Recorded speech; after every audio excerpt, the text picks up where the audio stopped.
I think that our best sex is in our 60s, our 70s, and as we extend our lifespan and our health span through extending our sex span, we're going to have good sex into our hundreds. If I think about myself in my early 60s now and all of the things that I'm doing in the anti-aging and longevity sphere to have a really long health span and sex span, I can imagine I will be having sex until the day I die, and I can imagine that being in the 110, 120 year range. Collective Insights is a voyage through topics and technologies revolutionizing human well-being. Groundbreaking approaches for a better world and a better life await you. Welcome to Collective Insights. Hi, I'm Dr. Dan Stickler. Before we get into today's episode, I want to talk to you about a protocol that I'm passionate about that I use in my practice. Everyone wants to slow down aging, but few are really doing it the right way. There's something I do recommend for my clients doing just 2 days a month. It's a bodily cleanse that helps get rid of old defective cells. These are sometimes called senescent cells or referred to as zombie cells, and they are shown to be related to so many symptoms of poor aging. This bodily cleanse is a supplement which contains a group of ingredients called senolytics. Senolytic ingredients help our body to flush senescent cells, helping with easier repair and rejuvenation from muscles to joints to how we feel every day. Qualia Senolytic is the bodily cleanse supplement taken just 2 days a month for healthy aging that you have to try. Now, research on aging and longevity, including a beta study on Qualia Senolytic, shows that senolytic supplementation can play a huge role in enhancing how we age. Now, to learn more about senolytic research and to try Qualia Senolytic risk-free for 100 days, go to neurohacker.com, use the code PODCAST, that's PODCAST, for a free gift with purchase. That's Qualia Senolytic for better aging at neurohacker.com. Welcome to the Neurohacker Collective Insights podcast. I'm your host today, Dr. Daniel Stickler, and I have the wonderful guest that I've been looking forward to speaking with.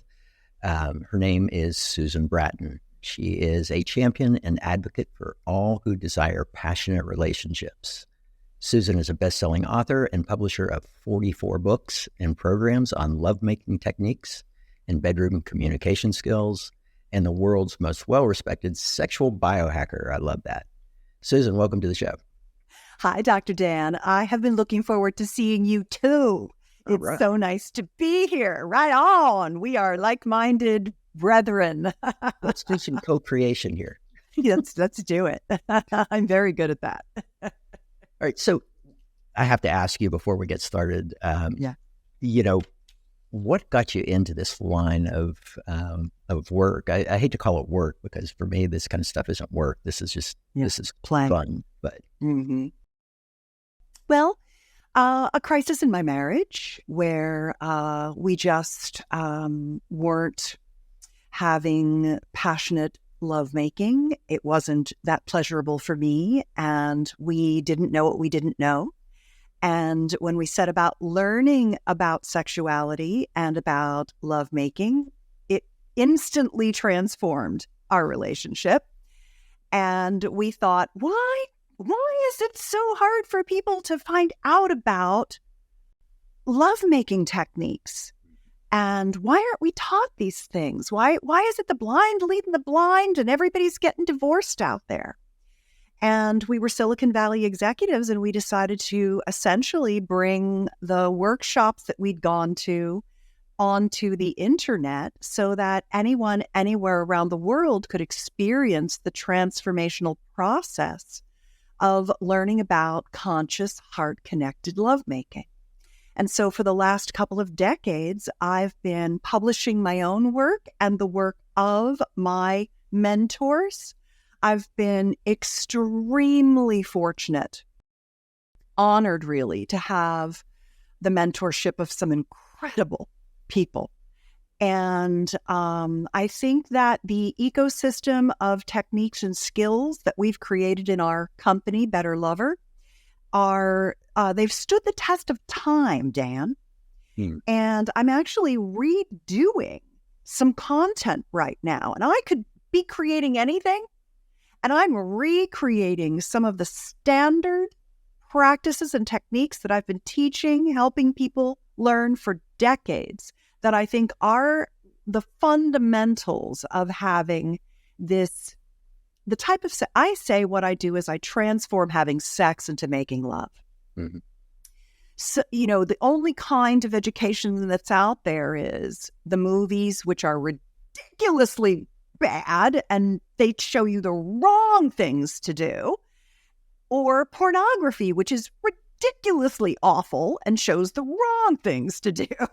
And we don't get anything other than a fear-based sex education about, some little information about contraceptives, incorrect anatomy information. I mean, basically, it's just a disaster.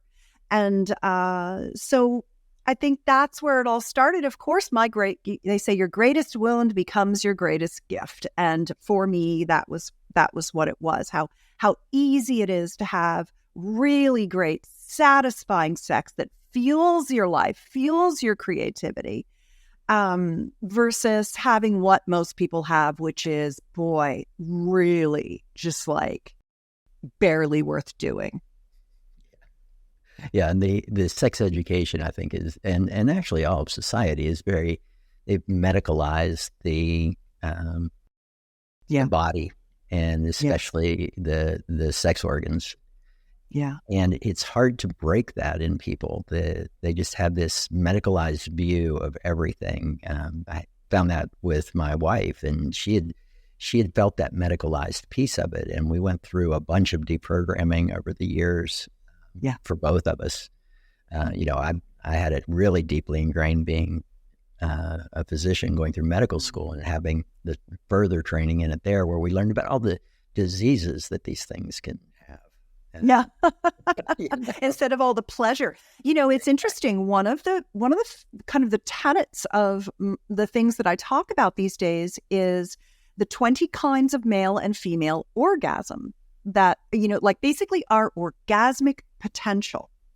Mm-hmm. I'm not a therapist. I'm an author of passionate lovemaking techniques, bedroom communication skills, and essentially intimate wellness, sexual regenerative therapies, and sexual biohacking, enhancement of our genital and pleasure systems. And it just seems like one of the most important things is to teach people what's possible, what our body is capable of having, without making people feel overwhelmed. When they find out that there's 20 kinds of orgasms, and by the way, the 20th one is an orgasm I call wild card, because I'm always learning about new things. I mean, I worked my way up learning those 20, so I know there's some that I'm not even aware of. And I don't want people to think, oh God, I can't even have one, this is too much, so you have to tread lightly on the vastness of our sexual potential so as not to scare people away. But my God, we're leaving a lot of pleasure on the table that we could be having. And that's one of my favorite things to show people is how much pleasure is possible, how much heart connection is possible. It's funny. I told you before we started, I told you that I just got back from 40 days in Europe, and I was with my partner for the first part of it, but then the last part of it, I was by myself, but with other people, but by myself. And I actually went through a physical withdrawal. I think it was an oxytocin drop from not being with my partner. And I noticed that it wasn't that I was lonely, because I was doing things with a lot of people, but I wasn't being held. I wasn't making love. Even my desire dropped. I wasn't self-pleasuring. It was like I experienced this dampening effect in my life that I wouldn't call depression or anything like that. It was almost a deadening, a dampening of my spirit, maybe of my physicality, of just my exuberance. I noticed that from withdrawal of affection and connection, physical connection, that I get so much of, because I plan my dates with my partner and we have things we want to do and we're very lovey-dovey. And I was just thinking about how so many people go through life with they're dampened. And it's heartbreaking, really. I want everyone to have what I'm having, Dan. Yeah, me too. Me too. Yeah, I noticed, my wife and I have been together for 15 years now, and first 10 years we were initially we were making love quite a bit, but then we went into the standard routine of once or twice a week, focusing on business, and we worked together. But it wasn't until 2019, almost 4 years ago now, actually a little over, but we started a routine, and it wasn't planned or anything, but it happened. We wake up at 4 a.m. and we have between 4 a.m. and 9 a.m. of time for us together. We'll wake up and do our meditation and then climb back in bed, and we'll lay there, we'll read to each other, we'll talk, we'll massage, we'll make love. And we've been doing this. We've missed maybe 20 days in the last 4 years of doing that. Nice. And those days that we miss, I feel that feeling like you just talked about, even just for that day of not having that. I mean, it's pretty profound. Yeah. I think that if people understood two things. One, how much intimacy, and I specifically did not use the word sex, because I think that when I use the word sex, people think intercourse.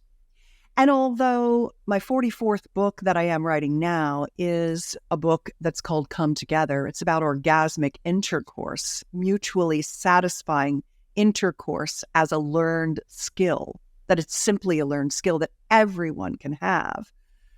I don't want to negate intercourse, because I think it's the most important thing in a male-female pair bonded relationship. But I don't want people to think, oh God, sex, frequent, that's too much for me, I can't do it. I want people to understand that when they have intimacy, pleasure, massage, all of the things, it doesn't take intercourse to have orgasmic experiences, definitely. And the more that people can co-create those orgasmic experiences together, they are fueling their entire life force and just their passion for life, their appetite for life, their exuberance, their vitality. And I'm just really always trying to figure out how to move people toward, hey, all you have to do is start with something simple and work your way up, and you'll find your way back. And it's so incredibly satisfying that it's like you're living in a dark, cold room when you could be living in a firelit, warm, connected, pleasurable room of your life.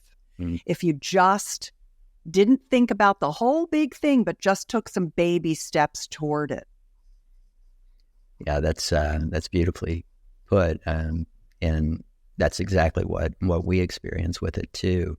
And people will ask us, I'll say, yeah, we make love like for 4 hours every day.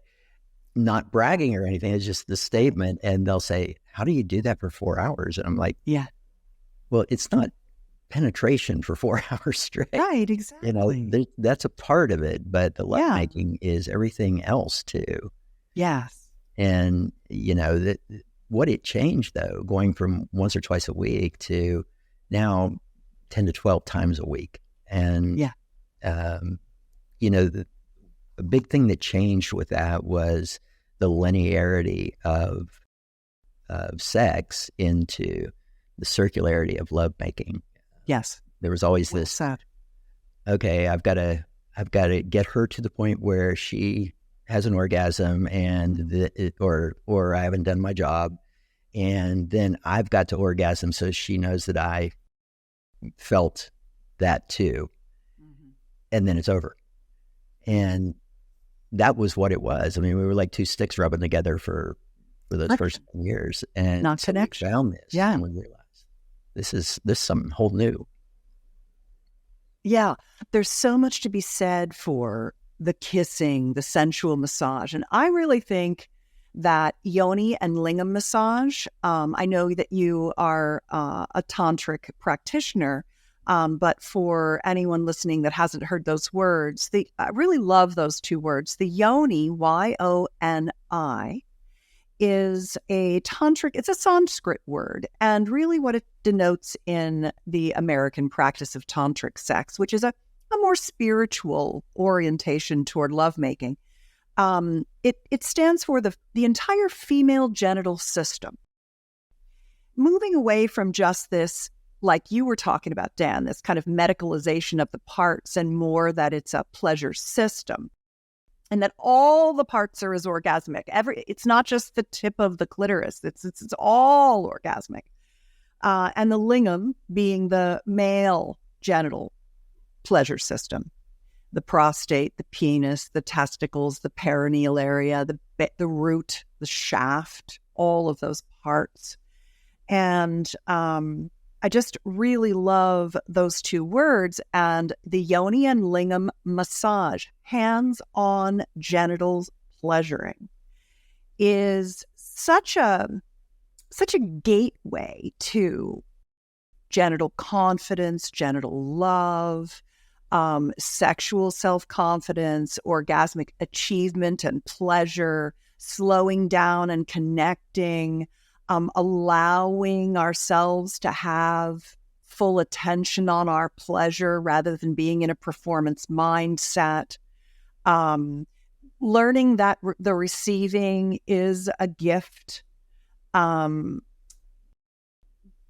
limbic connection, the tapping into that, the conjoined theta trance state of pleasure, the relaxation, the hormone release, the neurotransmitter release, the nervous system reboot, just the grounding, just all of these, the resonance, the vibration, like there's so many things that can happen when you just slow down into just divine pleasure together. That's not goal oriented.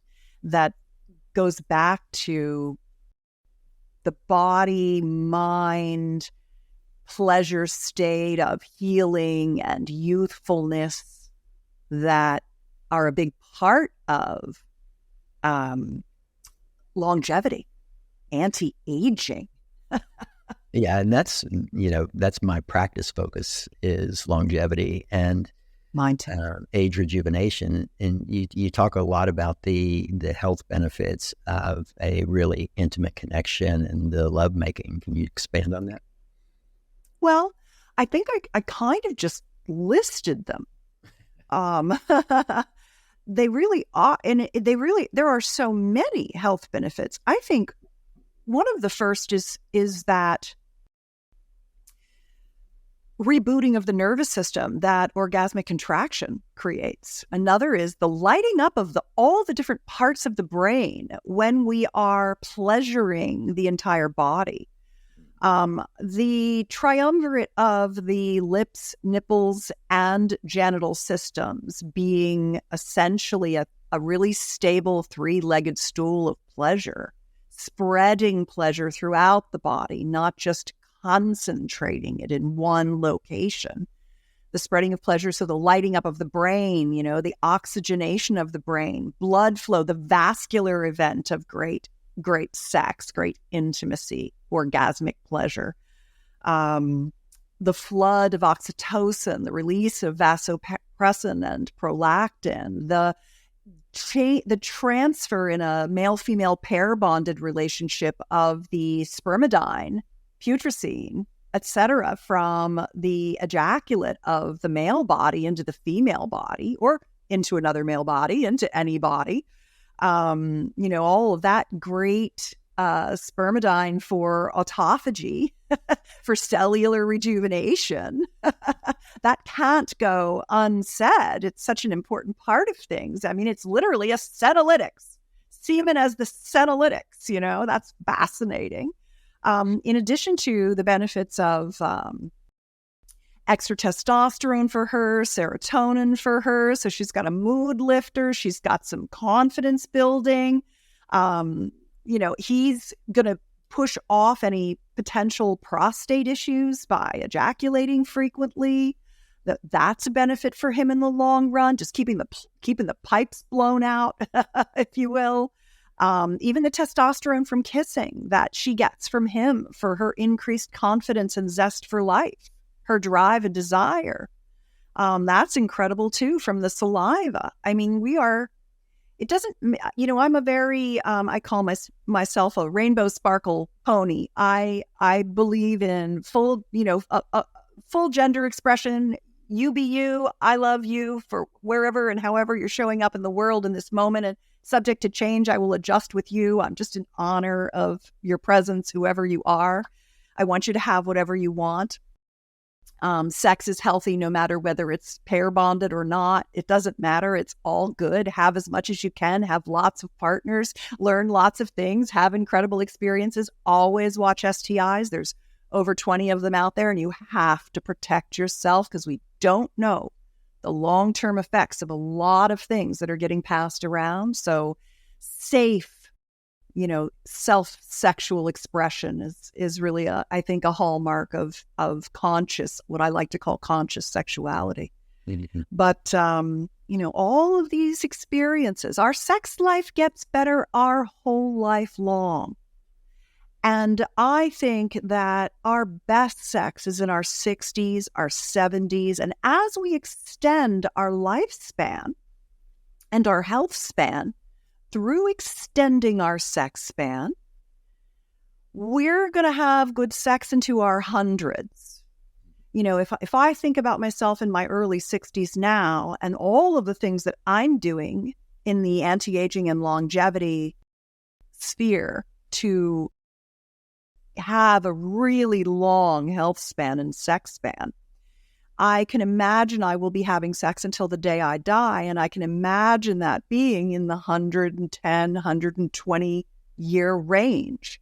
So I've got another 40 to 60 years left. I'm only in the first half of my life right now. And if my sexual pleasure trajectory stays on the current course that it has been, it's just unimaginable what kind of experiences and pleasure I'm going to be able to achieve. My sex life gets better and better and better. I call it being on the upward pleasure spiral. And I think about it like a DNA helix, where my partner and I just keep getting better, more confident, more comfortable, more responsive, more experienced, more heart-connected, more soulful, more everything. That's been my experience to date in the 62 years on this planet. And I can't imagine that there's any reason it won't just continue to get better. Yeah, that's beautiful. We feel very similar to that, my wife and I. And, people I know are going to be listening to this and going, yeah, I want that.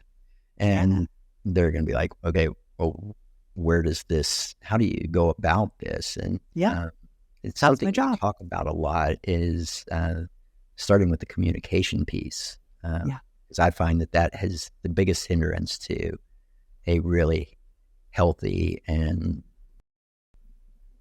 really significant sexual relationship. Yeah. One of my books is probably one of my most popular books is called Sexual Soulmates, The 6 Essentials to Connected Sex. This idea of passionate, heart-connected, conscious, passionate lovemaking. Those are very specific words that I use because each one of them is full of meaning to me of the kind of sex that I'm talking about, this love making. And the very first one is something that I call the sexual soulmate pact, like an agreement, PACT. Because people are so shy. They don't talk about what they want. They don't share their dreams and desires. They don't use words of encouragement and adoration. They don't share favorite moments. I call it sharing frames, something I learned from one of my mentors, sharing favorite frames afterward. Oh, this, you know what the best part of that was for me was, oh my God, that was the thing for you. Wow, that's so interesting. You know, like learning each other, knowing what you want and asking for it, feeling comfortable that your body is always talking to you. And I call it reporting in from your animal. You basically have no control over your body's responses on a given day. You know, sometimes it's going to take you're very, very far away from your turn on and you need to be led toward it and opened by your partner and relaxed and calmed. And you will need to be, you know, arousal begins in relaxation, not in, you know, let's get turned on. You've got to be relaxed. And so you got to get out of your head and into your body. And sometimes that takes a while. And so being patient with yourself that you will eventually climb that arousal ladder if you're not rushing and forcing yourself. So what does your body need?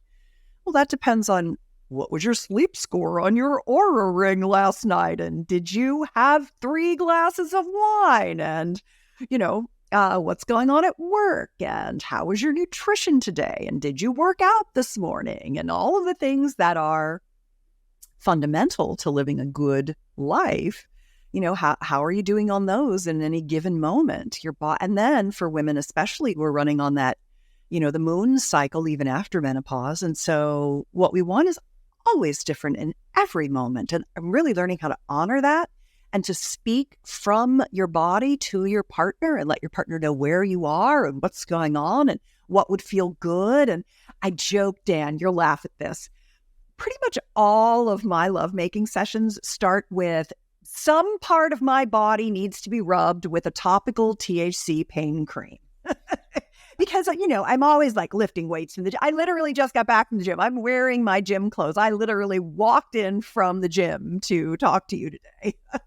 I got up this morning and I did my Vasper and cryo and red light and a 48-minute workout. And then I came here to talk to you, you know. It's the biohacker. Something is always needing a rub, you know. So how do you get to the point where you can say anything and everything to your partner and they can say that to you and it's completely comfortable and it flows and there's nobody who's ever feeling like they're doing anything wrong, and it's just this incredible, sexy, wonderful, heartfelt dialogue throughout before, during, and after your lovemaking, that it's always this massively intimate, deeply close conversation. And I call that the sexual soulmate pact because, and actually you can get that at sexualsoulmatepact.com. It's a download and it's kind of an agreement between partners where you both read that, you print out the PDF and you give it to your partner and you talk about it and you establish this agreement that you're going to begin to have this agreement to speak up and to begin to talk to each other. And it's all of the things that you think you're feeling inside that everybody feels, and you just think it's you. And how, especially for our male-bodied partners, that they can take it as information to do a great job, not as failure that they did something wrong, because there is definitely a masculine dynamic that we have to work through around emotional collapsing with feedback. And a guy has to kind of train himself out of that. Also, a lot of guys are stubborn donkeys. And it takes them a long time, and their partners have to be willing to just keep saying what they need and to keep asking their partner to thank them for saying what they need. It's a practice. It's almost a mindfulness practice. And so I do think you're absolutely right that communication is one of the 3 legs of the stool of beginning to have a really great sex life. I was reading a statistic about couples that they have fantasies that they have never shared with their partner. Yeah. And it was like 89 or 90% of couples had one of the partners had a fantasy or a desire that they hadn't shared. Yeah. That's crazy. I mean, there's no communication in that. And, you know, the key is to feel safe in sharing it. And I think, you know, having that, you know, that container that says, you know, I am unconditional with you and you can share anything you want. And, you know, I will remain non-judgmental about it and we can talk about it. There's a difference between fantasies and desires, which is interesting. And I think that if more people had those distinctions, that would also make it easier for them to talk about it. A fantasy is usually, you would consider that to actually be something that you really never want to do, but that turns you on or gets you off. And it's usually something that's very, very dirty, very taboo, and turns you on. A desire is something that you'd love to do that really, really would turn you on and get you off. And when you understand that distinction and that it's perfectly normal to think really, really weird things that get you off because you would never do them, they're just fantasies, then that's interesting too. Mm. And when you get to the level of vulnerability in your intimate relationship where you can share not just your desires, you start by sharing desires. Well, you know what would be really fun is I'd like to try this new toy while we do blah, blah, blah, you know, or whatever. But when you get to the point where you're sharing your dirtiest secret fantasies with your partner and just kind of laughing at yourselves about it, that's another level of intimate vulnerability that is, in a way, to be seen at that level where you're loved for being this dirty, filthy heathen is quite nice too, you know, when you realize it's nothing you'd ever do. It's just like, oh God, wow, my mind, look how my mind works. That's crazy what I thought of, you know. Well, and society has created all these, quote, fetishes. And so that makes these certain things taboo that have been for centuries have been just normal love-making type of things. So, you know, what's a good example? What are you thinking of when you say that? Let's see. Like a kink fetish. Yeah. You know, that's one that people refer to as a fetish. So you look at it as some mental disorder that somebody likes kink. And yet kink is just another way of making love. It's just, you know, when you have it, when nobody's getting hurt, you know, I think that's the key piece. When nobody's getting hurt. But it's all consent and no one's getting hurt. Yeah. What's wrong with it? Mm-hmm. Yep. I wanted to go back and answer your question about like, how do you start? What do you do? Oh, yeah. Where do you go? How do you start? I think that would be reasonable because we're talking about a lot of upside potential to starting. So where do you start? One of the things that, you know, I've been writing all these techniques like love-making techniques, intercourse techniques, yoni and lingam massage, oral pleasuring, kissing, touch techniques, etc. All these years and years and years, I've been writing hundreds and hundreds and hundreds of techniques. And I've been teaching people communication skills, understanding their relationship values, the sexual soulmate pact, what I would call, I have a book called Dirty Talk. It's at dirtytalkbook.com.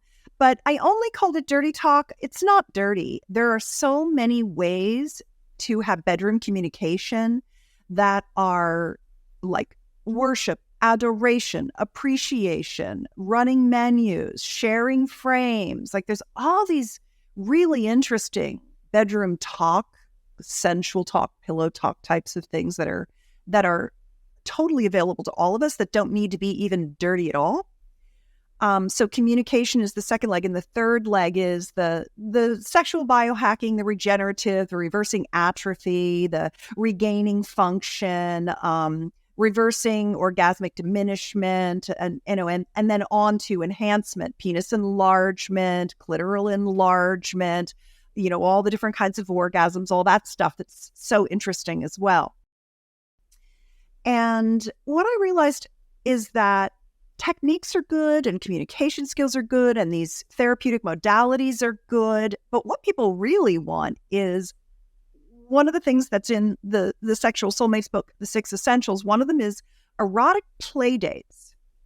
This notion that if you get out of that paradigm you were talking about, we're just, everything we do is leading to intercourse and then we're done. Like just getting rid of that and moving into instead of linear, circular was your example that you used. I like that a lot. This, we're just going to meander around and play and have a good time. What do we do? What are some ideas? And so I put together something called the Sex Life Bucket List. Essentially, I always want you to have something or a series of things on your sex life bucket list that you can look forward to doing and learning. And it's really good for solo people as well as people in relationship, because when you've got this little list of things on your bucket list, then you have something to go for. Oh, okay, well, I was thinking on Thursday night, we could get together and we could find your G-spot or give you a prostate orgasm or whatever it is, and, try this toy, whatever. And I put together 48 erotic play dates in a PDF. And then I made a video to walk you through the 48 ideas, because you'll be like, what is this thing even? There's some in there that need explanation. And none of them are going to make either you or your partner contract. They're all going to be a move toward rather than a move away. And I think that that's a good place to start. It's at sexlifebucketlist.com. It's a downloadable PDF, so I don't know what your sex life bucket list is, but if you download it and do it, I want to know, email me. I love to know what's on people's sex life bucket lists. It's a really good catalyst for conversation because you go through the 48 and you mark them A, B, or C. A is, oh, this is definitely going on my bucket list. B is, I wouldn't put it on my list, but if you want to do it, I'm totally down to do that with you and have that experience with you. And C's are, it's not for me right now. Because if you are a lifelong learner and you are learning about your sexuality and you are gaining new techniques and you are having new experiences, something you used to look at and go, why would anybody want to be spanked or whatever? Now you're like, oh my God, it's the stuff I desire it, or it was my fantasy. Now it's my desire. I'm ready to have that experience. And so if you have the A's, B's, and C's, and then you compare, if you're lucky enough to have a partner and you compare your A lists, you've got a nice, slug of really fun ideas for things you can begin to do. And then it's as simple as, okay, now where do I go to learn this thing? Or, oh, I think I already know how to do it. Let's just get it done. Let's just have the experience. And that's what sets you on the journey of realizing that your sex life is part of your personal growth, that it's your job to figure it out, and that it's just a part of the journey of your self-expression and maturation through your whole life that fuels and informs your creativity and your vitality and your passion for everything else that's going on. And so I think that's a good place to start, is the sex life bucket list. Oh, I love that. Yeah, and you brought up a couple of the things that I would say fetish, the spanking, the bondage, domination. I learned shibari, and my wife loves to be tied up. It's like, that's something that really turns her on. So yeah, it wasn't anything that we had ever discussed or anything. It just happened. And she's like, wow, this is really interesting. Yep. A lot of people like restraint. Mm. That's really what that is. It's intricate rope knot. It's, I love the naughty boys that love to tie up all those knots. It really is something. And it is so popular with the 30-somethings right now too, Dan. I mean, they just are loving their shibari. Mm-hmm. Thanks to Midori. I really think she brought that to America in a big way. Yeah, I love that. So I want to talk about this sexual biohacking that you talk about. I mean, specifics of it, getting into the process. Yeah. Well, I mean, it all starts, I think, with biohacking. It all starts with, at a fundamental level, just the anti-aging and longevity practices that we do, whether they're, taking our NAD plus or our senolytics from Qualia, which I do both of, or keeping our hair and our skin and our nails nice, or using our nootropics or whatever that might be, and working out and our weightlifting and our cryo and our red light and, all of the things that we do, our good nutrition, our watching our sleep. Those are the fundamentals of sexual biohacking, because if your parts aren't working, you got to get them working. Yeah. And if you want everything to not only work well, but not to degrade over time, if you don't want to lose musculature grip, so you can have good orgasmic contractions, if you want to keep semen volume high, if you want to keep the erectile rigidity of your penile and clitoral structures strong, if you want to have really good vascularization, so you have blood flow to your pelvic bowl so that you can get to full engorgement, so that all the surface area of your genitals expands to send way more signals to your brain. If you want to do orgasmic activations so that you are awakening the neuroreceptors, the mechanoreceptors, the proprioceptors on all of your genital, breast tissue, nipple tissue, lips, mouth, throat, everywhere, you have to stimulate that tissue so that you develop strong neural pathways to your biggest sex organ, your brain. All of those things are really the notion of sexual biohacking, is that there is some attention that can be paid to your genital and pleasure systems that keep making them get better and better as you age, instead of getting worse and worse.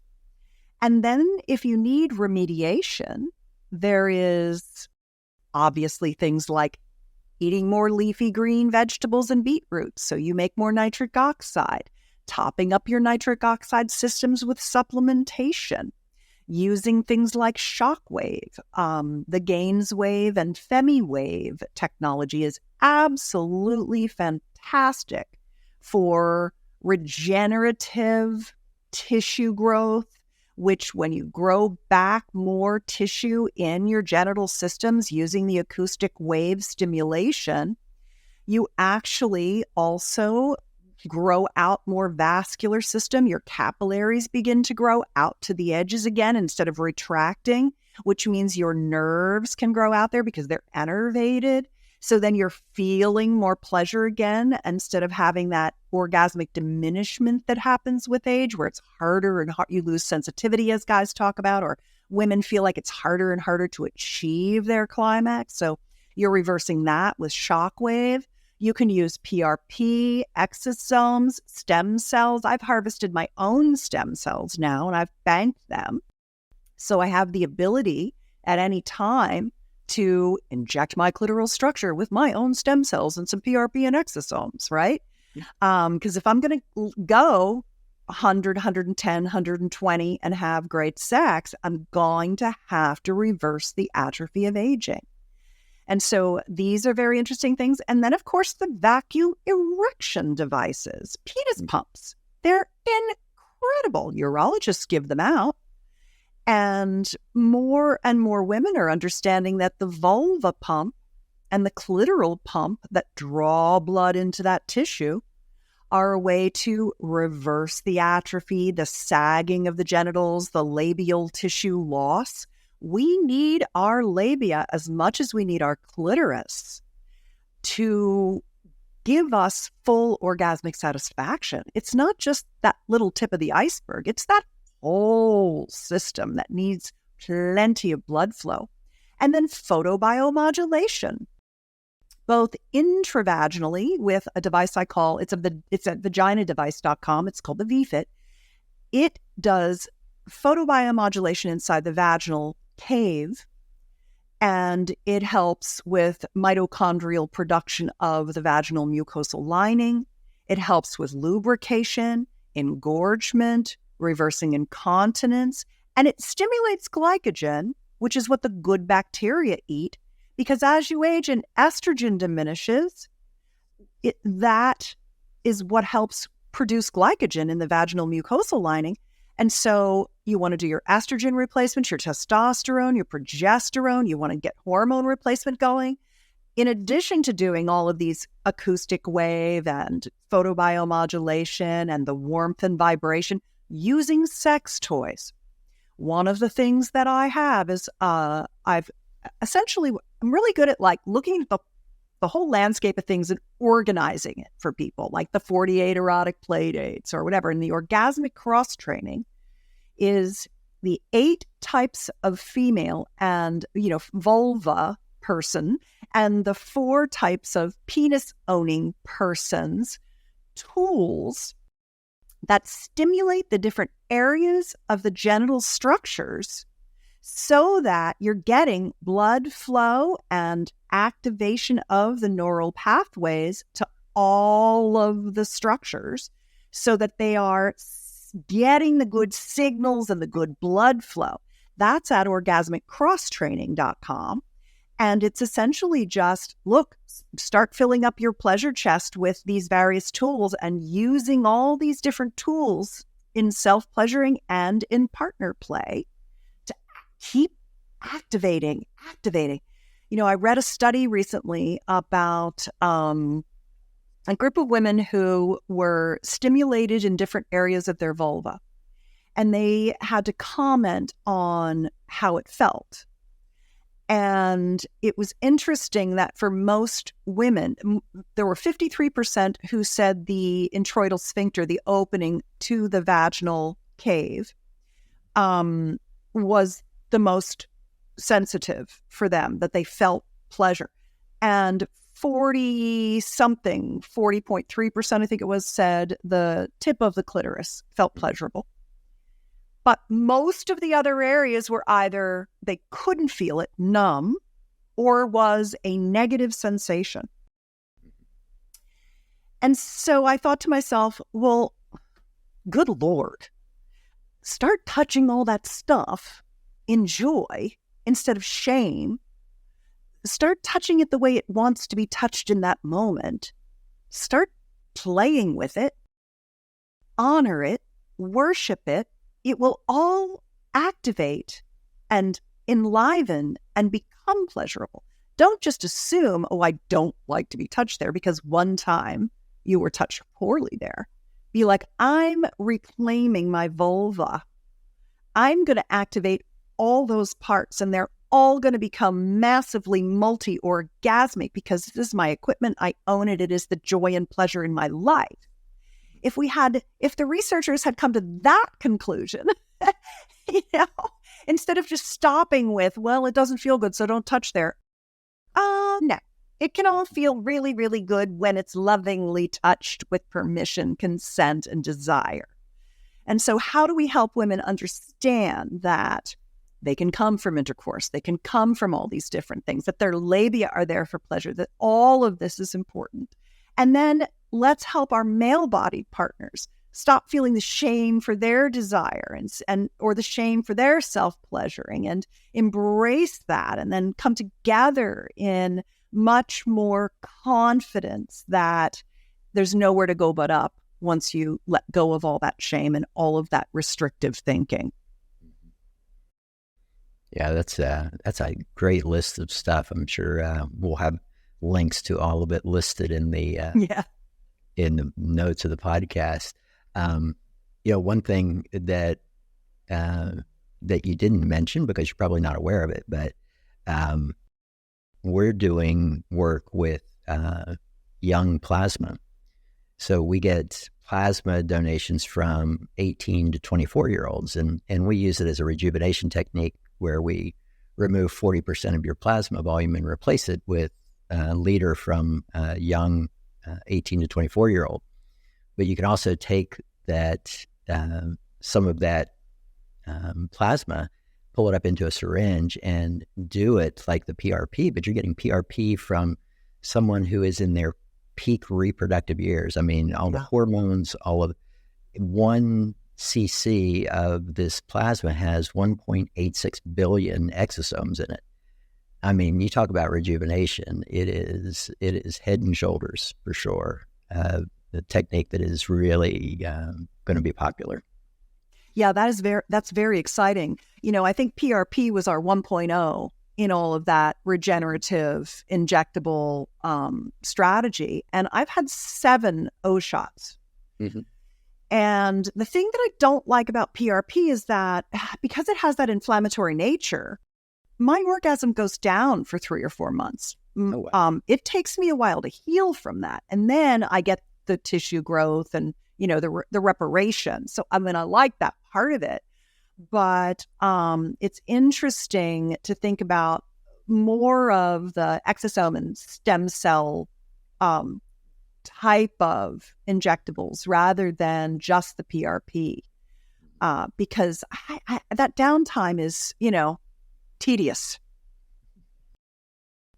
Well, the advantage of getting young is that the inflammation is much lower because there's much less inflammatory markers in the plasma than in someone our own age. Exactly. Where we already have those inflammatory markers circulating, and it just can make it worse.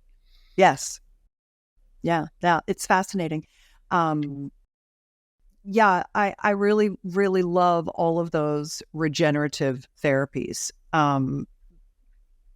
It is amazing how you can turn back the clock on your aging genitals using the gainswave, the femiwave, the PRP, or now in your case, the plasma that you're doing, the stem cells, the vacuum erection, the nitric oxide supplementation. I mean, it is. I'm doing a case study with a gentleman named Shane, who had been in a very long-term relationship that was essentially sexless. And he was 56. He is 56. And he did a series of 6 gainswave treatments. He used his penis pump, a few times a week for about 6 months. And he used the Firm Tech ring. Do you know about Firm Tech? No, I'm not familiar with that. It's it's basically a stretchy elastomer ring that goes around the base of the penis and around the testicles. And it has a gauge on it that gauges hardness. So it's like a strain gauge with hardness. And so it measures erectile firmness and duration. And it's very comfortable elastomer, so you can wear it at night. So you can begin to measure your nighttime erections because they're so indicative of your overall health, especially your cardiovascular health. And, men who have cardiac arrest, they tend to have no nocturnal erections left and erectile dysfunction. And so it's very interesting to see, we're publishing this data. It's very interesting to see how about 9 weeks after his gainswave treatments, he was like, I don't know if this was going to work. Do you think I'm going to need another round? I'm not really sure. And gainswave was like, just give it a few more weeks. It just takes time. You're rebuilding. You're literally rebuilding tissue. That is not going to happen overnight. By 10 weeks, he already saw the difference. And by 12 weeks, he had complete erectile function return. He was rigid, happy, and the pump enlarged his penis. It gave him more girth. And he said, my nighttime erections are waking me up. They're so hard, they're waking me up. And it was just such a great story of the regenerative sexual biohacking, reversal. And the point that I want to make is that women have as much erectile tissue in our vulva as our male body partners do.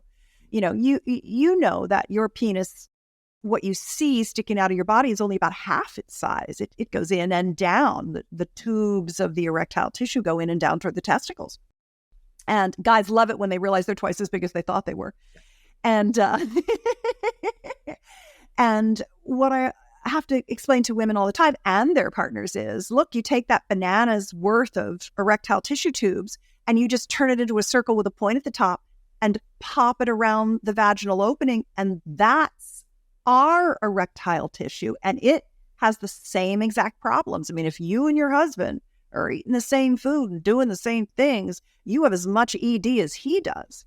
People aren't talking about that because it's not so visible. But when you begin to get it back, it actually is visible. You begin to see the plumping of the vulva, the clitoral structure getting its clitoral erection, the orgasms coming back. Maybe it's the first time she was ever able to achieve orgasmic satisfaction from penetration. It just all can come back. So even if you've lost it, you can regain it. So I like to think about sexual biohacking as a combination of remediation and rejuvenation, and then enhancement beyond where you were. Because the more you grow all of these tissue systems, the more pleasure you have. Mm-hmm. Yeah, that's beautiful. I know I want to honor your time here. Yeah. I could talk about this all day, but let's just kind of close out and give some people an idea of how to best get in contact with you if they're looking for some guidance in this area. Oh, sure. That's super easy. BetterLover.com is my main website. It's got hundreds of videos on it that I've shot. So, if you're like, oh, I want to know about that yoni massage or that lingam massage or biohacking or anything that I've said, it's all on BetterLover.com. And I have a newsletter. And this is what I write about all the time. I'm always sending out these things. Oh, hey, I've got this new thing I've just come up with, here's a picture of what the genital structures look like. I'm just very kind of nerdy around all that stuff. So techniques and anatomy and, all those things. That's at my newsletter, which you can sign up at betterlover.com. That's probably the best way. And if you have a question for me, if you're on my newsletter and you want to ask me anything, it doesn't even have to be about what that newsletter was about. You can just reply and I get your email and I will reply to you. I spend hours a week replying to people because I honestly feel, Dan, that that's the gift that people give me is they trust me and they ask me things and I just keep learning and giving people all my work, all my best stuff comes from things people ask me that I had to figure out and give them ideas. And then they let me know how it went. And then we worked on, and I'm, like I said, I'm not a therapist. I don't sit in an office and do sessions. I write techniques and I get all my best stuff from my fans. So I'm here. Love it. Yeah. All right. Well, thank you so much for a wonderful conversation today. And I would love to expand on this again sometime. Thank you so much for having me. You were a fantastic host. And I just want to say how much I love the whole team at Qualia as well. It's really my honor to be on their podcast. It's such a good show. And I hope that you and I get to meet sometime IRL. And I'm very pleased to hear about your great sex life. That made my day. Well, thank you.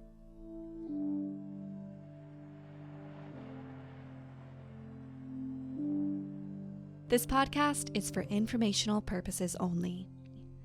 The podcast is not intended as a substitute for professional medical advice, diagnosis, or treatment. You should not use the information on the podcast for diagnosing or treating a health problem or disease, or prescribing any medication or other treatment. Always seek the advice of your physician or other qualified health provider before taking any medication or nutritional, herbal, or homeopathic supplement, and with any questions you may have regarding a medical condition. Never disregard professional medical advice or delay in seeking it because of something you have heard on this or any other podcast. Reliance on the podcast is solely at your own risk. Information provided on the podcast does not create a doctor-patient relationship between you and any of the health professionals affiliated with our podcast. Information and statements regarding dietary supplements have not been evaluated by the Food and Drug Administration and are not intended to diagnose, treat, cure, or prevent any disease. Opinions of guests are their own, and this podcast does not endorse or accept responsibility for statements made by guests. This podcast does not make any representations or warranties about guests' qualifications or credibility. Individuals on this podcast may have a direct or indirect financial interest in products or services referred to therein. If you think you have a medical problem, consult a licensed physician. This podcast is owned by Neurohacker Collective.